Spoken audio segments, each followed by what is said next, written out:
guys, Samantha from Jessama Tutorials here, and today I'm going to show you how to create this type of pendant, and it is a variation on this pendant that I made quite a while back where we put Pebeo paint inside of these crevices inside of a bead. But I decided that this was a little bit too simplistic and I had some trouble with the border. As you can see, the Pebeo paint leaked a bit around the edges, so I wanted to find a different way of doing it. And so I played around with it a little bit and I came upon this design because I thought that this was a little bit simple on its own and I wanted to maybe include some texture. So I included my starburst moss texture in there, and then I have the place where we're going to be putting the Pebeo paints over here. So this is what I'm going to be showing you how to make, and we are going to be filling these holes with these colours. I just made another pendant just to test out the colours so you can see it. It's going to look quite nice. We're doing a little bit of testing, and so that is what we are going to make. So I'll just move this out of the way and we can start. So you're going to need a sheet of pearl white polymer clay rolled out on the thicker setting of your pasta machine, and this is Prima. Then you're going to need your chosen texture sheet. Now you want a texture that is, you want a texture sheet that is mainly for texture, so you want a nice shallow texture. So not the textures that work well for Mukumegana aren't going to work so well for this, so choose a nice shallow, rather detailed texture.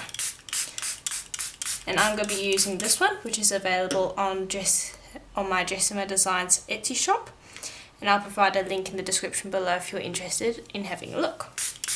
And so your spray surface of your stamp, place your clay on, spray surface of your clay, and then start working into your stamp, starting from one end and working your way over to the other. And I like to press it in with my fingers, especially with these polymer clay stamps, because they're a little bit, they're quite a bit more rigid than ones like rubber. So you really want to make sure that you get that polymer clay into those tiny fine details. And so I like to use my fingers rather than a rolling pin, but you can use a rolling pin as well. There we are. And then I just like to gently rub my finger over the back here to kind of smooth out these finger marks. We don't have to worry too much about that because we are going to be putting a backing on, but I don't want too many bumps. So I'm just going to smooth this out. And because there's water on here already, it helps smooth it out quite a bit. Then we'll gently release it and it comes out pretty easy, and that is what we're going to do. Now you want to dry that and your tile before you carry on. Okay, just like that. Now what you want to do is, before you cut this out, because we're going to be cutting a free form shape, you want to just leave it in your sheet of polymer clay. Then you want to bring over some really large ball tools, and these are some that I have from Create-Along, and I'll provide a link to where you can buy them, and you can see that they have a really nice large head, which is exactly what we need. And then what we want to do is we want to work out where our bead is going to be, and I'm just going to turn this around, and I think I want this part to smooth out. So you choose the part that's going to be your Pebeo paint area, and then you just use this ball tool to smooth out this area. And because you've got a little bit of water on here still, because it's very hard to dry these cracks in the surface, because you have a little bit of water, the ball tool will roll over really nicely. And don't worry about getting rid of all of that texture, just try and lay it smooth as you can. And the nice thing about this pearl clay is it won't go back to a completely solid colour. So it will kind of have a shadow of the texture that was there. Hopefully the camera can pick that up. But that's nice because then it adds a little bit of texture. Well, not texture, just a little bit of interest to that side of the bead. Okay, so you just want to smooth this out. Make it nice and flat. I'm trying to get a nice straight diagonal sort of line. There we are. Okay, then what you want to do is you want to cut out your bead's shape. And I'm just going to use this bead as a template so you can see it with a nice shape. And so I'm going to figure out where I want this to be. This is kind of the shape that I want. Actually, I'll use this one and we'll lay it over very gently. So I'll pop that over there, just gently touch it down, and then I bring over my flexible tissue blade and cut out around it. There we go. And so long as I lay it very carefully over the top, it won't stick.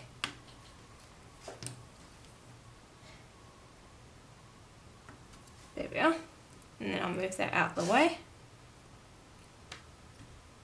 So you can always make last minute adjustments now. So I think I need this area to be a little bit more flat.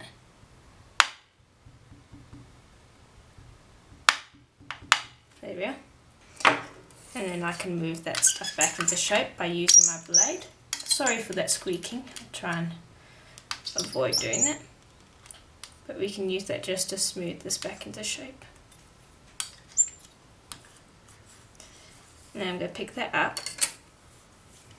And so you can see that it looks like that. And then I want the top of my bead to be like that. So this is the top of my bead. For you it's going to be upside down. And so now I'm going to trim it to the exact shape that I want it.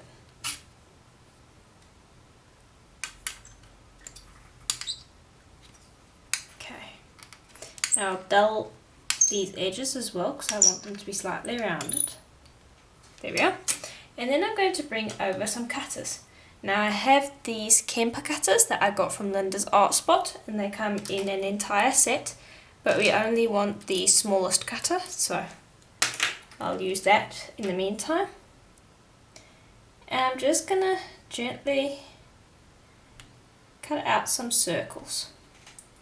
Then I'm going to go over to another set of circle cutters, which I got off of Happy Things, and I'll provide a link to both of these shops because they're both really good. And you can see we have a lot of really tiny circle cutters. So I'll choose the largest one and I'll cut out pieces. And it's okay if you cut into the texture slightly as well. Don't worry about that either. Just check where you're cutting because you don't want these to be too close together, but you want them close enough that it's it doesn't look empty. So an example of empty would be this. So you can see it with big open areas, and that's not so nice. You want some more close together pieces like this. Okay, then once you've done that, go down to another size and cut out what you can, and then carry on going down through the sizes until you reach your smallest one. And just cut out as many pieces as you can because you want it to look quite clustered together. So I'm using really small ones now. And then I'm going to use my smallest one just down here. And there. And maybe one over there. There we are. And I'm just going to make sure I cut that out as well. There we go. Okay. So then what I'm going to do is I'm just going to gently press along the sides. I'm terribly sorry for the blade squeaking. Okay. And then you want to pick it up and lift it. And then I'm just going to bring over my smallest cutter to help me with this. But you basically just want to poke these out. Now you want to be careful not to distort your bead while doing this. You can use a pin to help you do this as well. And sometimes they get stuck to the back. Just press them out until all you're left with these little holes.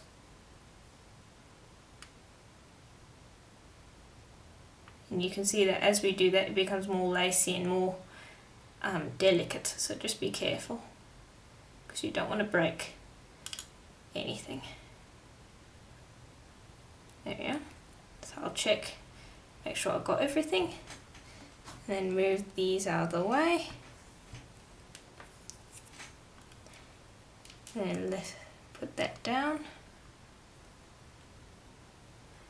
And I'm going to bring over another piece of pearl white. And this was run out on the second thinnest setting of my pasta machine. And I'm just going to take this bead and lay it over the top and gently pat it down. And that will give some structure to it so that we don't have to worry too much about these parts breaking. And then we can trim around and make sure that it's all in the right shape.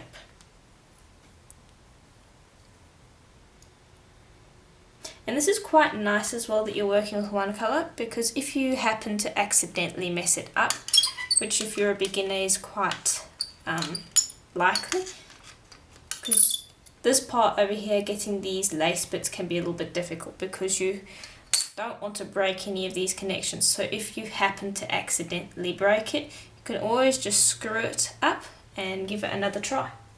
So now I'm going to bring over another tool that was in the set with the ball tools, and it's this piece, and I'm going to just use that to help me smooth off these ends rather than using my fingers,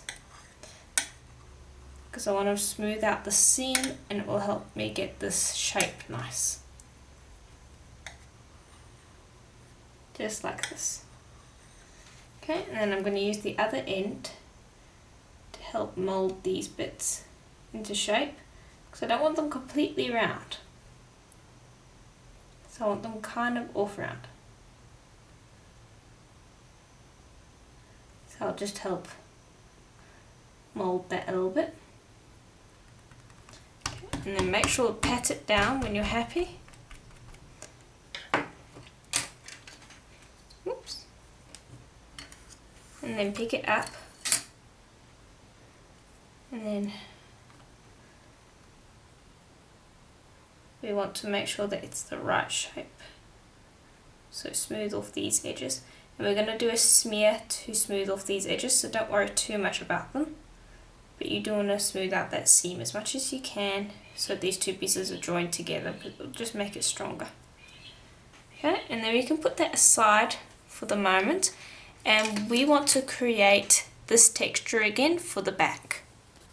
Okay, so here it is. Now that I've finished that, then you'll just bring over your tissue blade again and trim up these excess pieces.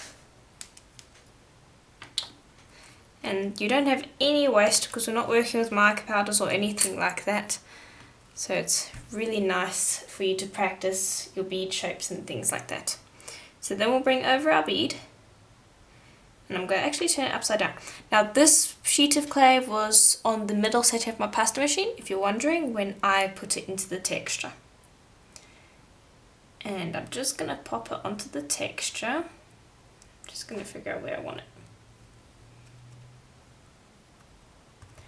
Now gently going to tap that on.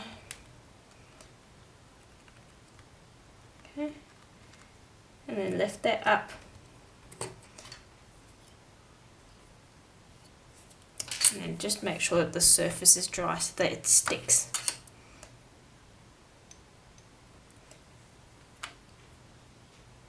And then you want to trim up these edges.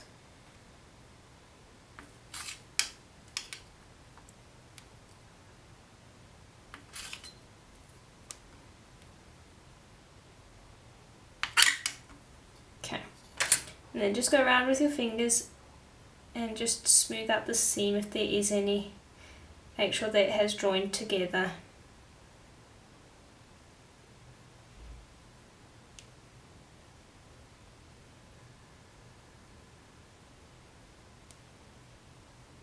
Okay.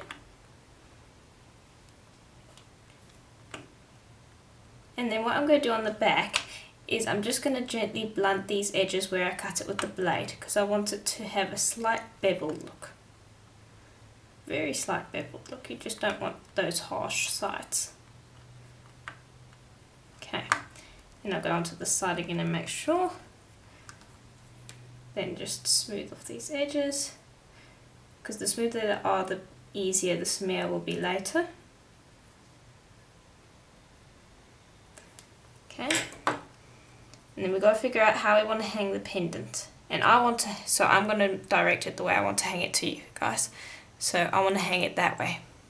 So I'll turn it back around the right way for me. And I want it to be a donut actually. So I'm going to bring over those Kemper cutters. We've got this really large cutter, but I think that's too large. So this will be the third largest in the set. And I think I'm going to cut out a hole about there, so I need to be able to look at it. Okay. Then I'm gently going to push down, twist to cut it out. And there we are. So that's going to be a nice donut shape. So we can hang the cord over there. Okay, and then just smooth out the edge around here, just so that you don't have a really sharp edge. There we are. And there we are, that's how it's going to hang. So I'm just going to show you how it's going to hang. It's very hard to show you that, but basically it's going to hang so that this is nice and straight. Okay. And the last thing I want to do is I just want to tend to these areas over here. And I'm just going to use these small ball tools in this cute little set that one of my subscribers sent me. And they will help me to round out these edges over here. So I'll just use this blue one. And it will help me just smooth out these edges to make sure that it all fits together. And you don't have to worry about what this part looks like, because you're going to be covering that with Pebeo paint, so if it's a little bit uneven, that's fine. But it can help me widen out some of these circles and make them a little less circular.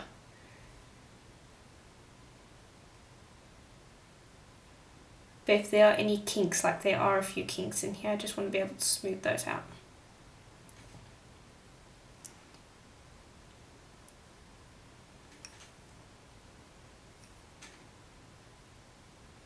Here we go.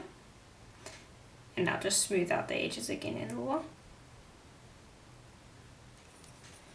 Okay. And I'll just bring this over again. Help me smooth out the edge. You want to spend quite a bit of time on this process because this is rather important. Once you've baked this, you can't really change it all that much. So make sure you spend enough time fixing all this stuff up. Also, I'll just add some dots around here.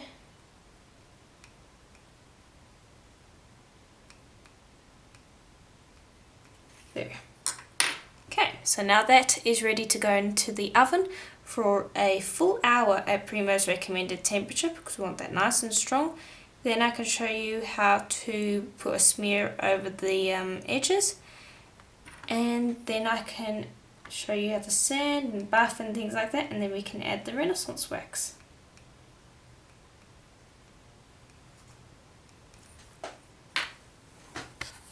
Okay, so here it is now that it is out of the oven, and so you can see that it has changed color a little bit. So here's a raw piece that we have, and you can see that it goes a little bit yellow, which is nice in this case, that is.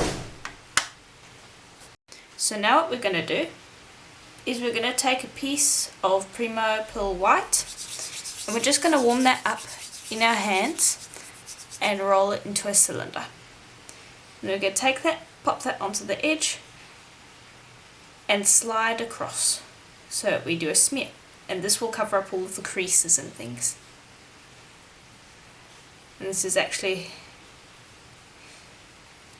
there's a little bit of a trick to this, so I'll provide a link to a tutorial I've done specifically on this technique, and so the tutorial includes a bunch of little tips and things to help you along with it, so I'll provide a link to that and it will make the process a bit easier. So you'll just continue rolling it into a cylinder and smoothing it along each side, and you really have to apply quite a bit of pressure each time, just to make sure that you do get it firmly adhered to the side of the bead. And then what you want to do is you just want to smooth along the top of each side so that you get rid of any fingerprints, so that you smooth out any creases, like there's a little bit of a crease there. And you want to see if there's any gaps. If there are, then just take a little ball of clay and smear that onto the side and get rid of those creases, and just carry on tidying it up until you have a nice seamless border. And you also want to tidy up these edges over here, because you can sometimes get straggly bits that you don't really want peeking over the sides, so don't forget to fix up those edges. There you go, so you can see there's a little bit there. And then look at it from the top and see if you can find any yucky bits. There we are. And look at it from the back as well. And then just clean up these little bits and pieces that fall off. It's a little bit of a messy process. There we are. So there we are. That's what the back looks like. And that is what the front looks like. So it looks perfectly fine. So now what we're going to do is we are going to pop this into the oven for half an hour at Premo's recommended temperature, and then I can show you how to give it a light sand. We're going to do a little bit of antiquing as well, and then we can put the Pebeo paint in.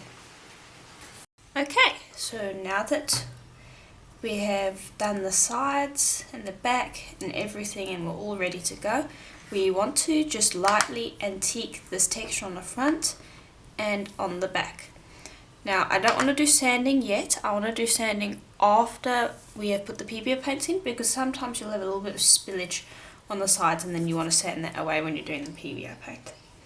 So I've decided that my Pebeo paint colours are going to be these, so I've gone with the same sorts of colours with the paint. Now I'm going to be mixing up the paint a bit, but the ones that I'm using are Dazzling Metallic Ice Blue, Purple Pearl and Black Pearl. So I'll start with the blue first, and actually you want to mix these up quite well before you pour them. Okay, now I just want to get a little bit there, and then I want a little bit of the Purple Pearl in there too.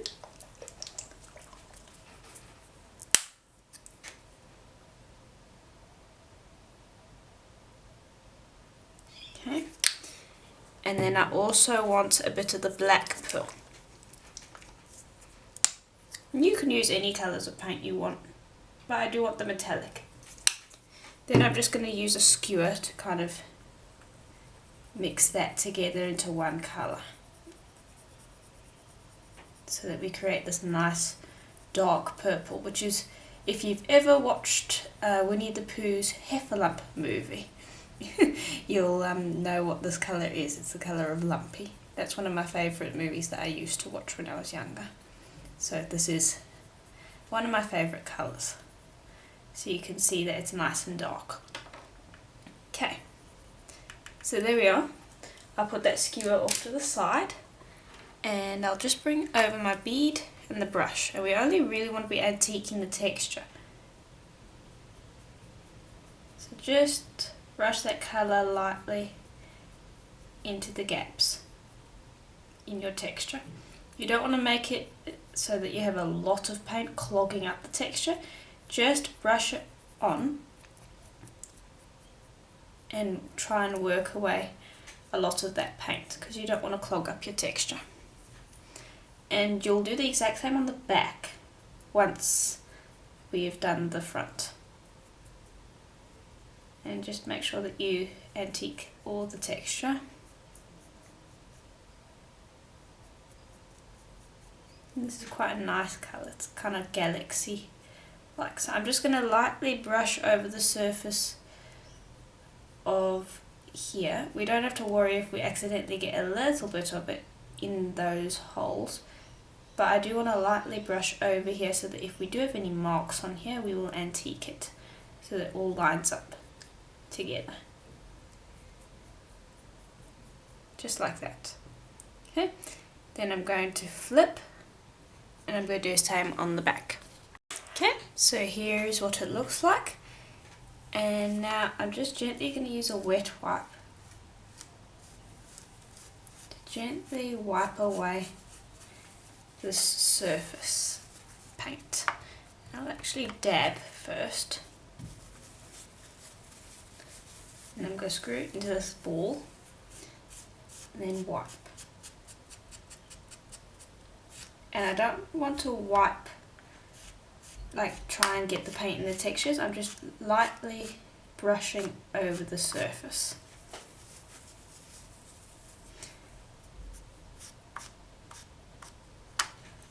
And just make sure you do that all over.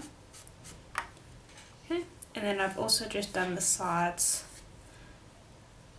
to make sure that I did get everything. So you'll just wipe away the sides as well.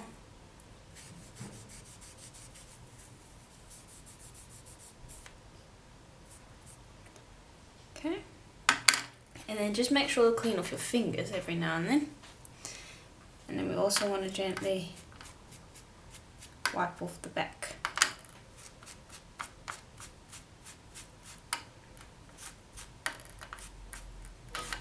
There we go. Creates a really nice flower picture sort of look.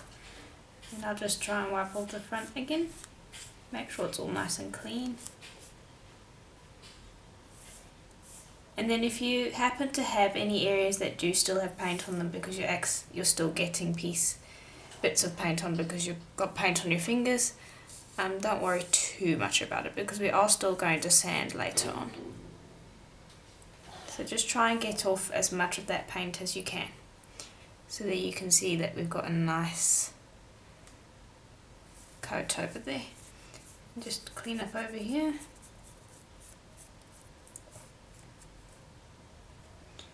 And we'll double check the back. And also, let me just arrange that. Also want to clean inside here if you accidentally got anything in there. Okay, and then you'll quickly clean up your tile. And then what I want to do is I want to go pop this bead into the oven for about 15 minutes just to set the paint onto the polymer clay, and then we can put some Pebeo paint in. Okay, so here it is now that it is out of the oven and cooled. And I want to see if I can just clean up these sides a little bit more. Just clean that up a bit more. Okay, so now we are ready to apply the Pebeo paint. And then we are going to apply resin to the top over here. And then we're going to seal the back with Renaissance wax. So now we need the Pebeo paints. So I'm going to bring over the first one, and I've already started mixing these because they require quite a bit of mixing. And this one is ash blue, which is a really nice colour. And so we'll start mixing that, and you really want to give them a really good mix. And there are some other ones that we're going to be using. The other ones are Marina. Yeah, I'll show you what the side of the bottle looks like. There we are. And there's another two. Violet and Moonstone. But we'll start with this one. Okay, and then once you've mixed it, just drain off the brush or the skewer, whatever you're using to mix it, and just give it a wipe. and I actually want to use the other end of the skewer, the pointed end. So I'm going to pick up a bit and I'm going to drip it into one of these cells.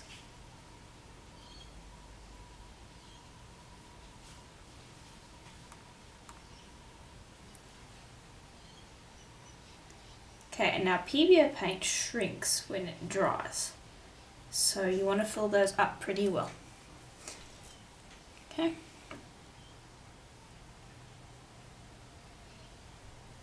think I want one in there.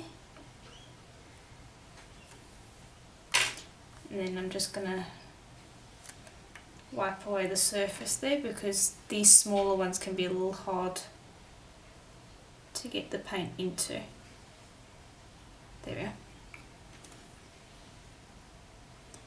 And just add the paint as you wish to separate areas.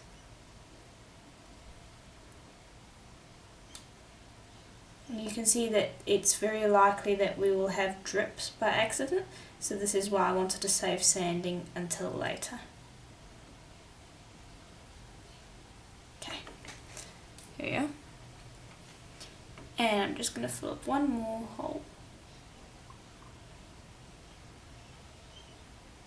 There we go.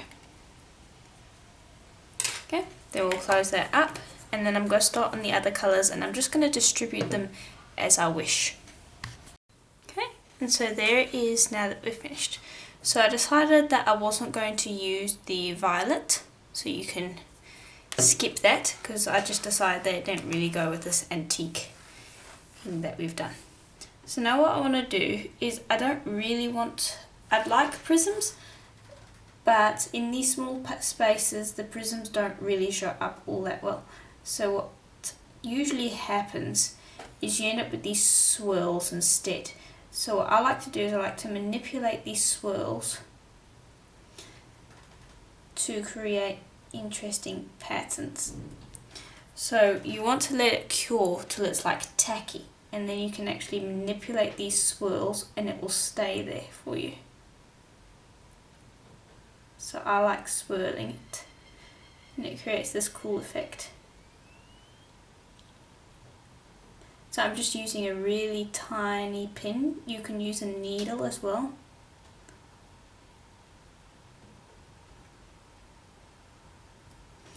And basically you want to manipulate this until it's too hard for you to do it anymore. You want to get it to when it's nice and tacky. So this even now is a little bit too fresh for me. So I might sit here and play with it for quite a while until I'm happy with it. So I'll show you what it looks like when I've got it to a place where I'm happy, and then you're going to have to leave this to cure for about 1.5 to 2 months to make sure that this Pebeo paint is cured, because if you put the resin on it before it is cured, it actually makes the resin, or any other varnish for that matter, turn yellow. So you've got to make sure that you have cured it correctly. So I'll show you what it looks like when I'm happy with it, and then I'll let it cure for 2 months and then we'll come back. Okay, so here is what it looks like now that I am happy with it.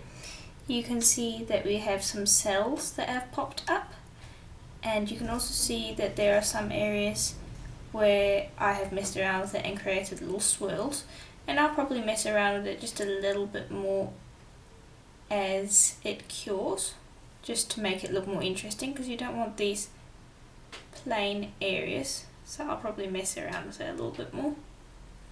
But basically that is what it's going to look like.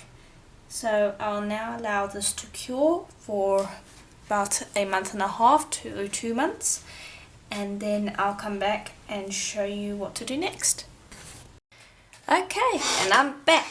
It's been about 2 months and my Pebeo paint has dried completely, and so this is what it looks like. Now it is quite durable actually, since we put quite a bit in here, so I can still ding it with my finger if I really go at it, but it's pretty safe the way it is. So if you wanted to, you could leave it like this without putting resin in, but I do want to put a little bit of resin on, just on these little spots to give it a little bit of durability and make it look a little bit more interesting. So I'll put that to the side and bring over the resin.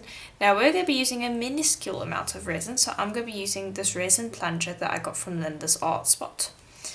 And all you do is you just unscrew this cap, let the liquid level out, and then pour the amount you want. And that is all I need. That's probably more than enough actually. Then pull the lever back up to suck in any excess, and then we'll pop the cap back on and put that out of the way. Then you want to start mixing. Now there really is not a lot here to mix, so you're going to have to make sure that you do this properly. This is probably the smallest amount of resin I've ever mixed, but that's the nice thing about the plunger. It's measured out the exact amount of resin that you need, so you don't have to worry about mixing too much. But it is your responsibility to make sure that you mix it right. So just make sure that you go at it for a good 5 minutes to 3 minutes, making sure that you mix it properly. Let it rest a little while to get rid of those bubbles. And then we can add it to our bead. So I'll just continue mixing, and just make sure that you do this properly, because this part is your responsibility, and if you don't do it properly, it won't cure properly even if you did have the plunger mix it for you accurately. Okay, so I've mixed it up. Put this off to the side and bring over a straw just to blow to get rid of air bubbles.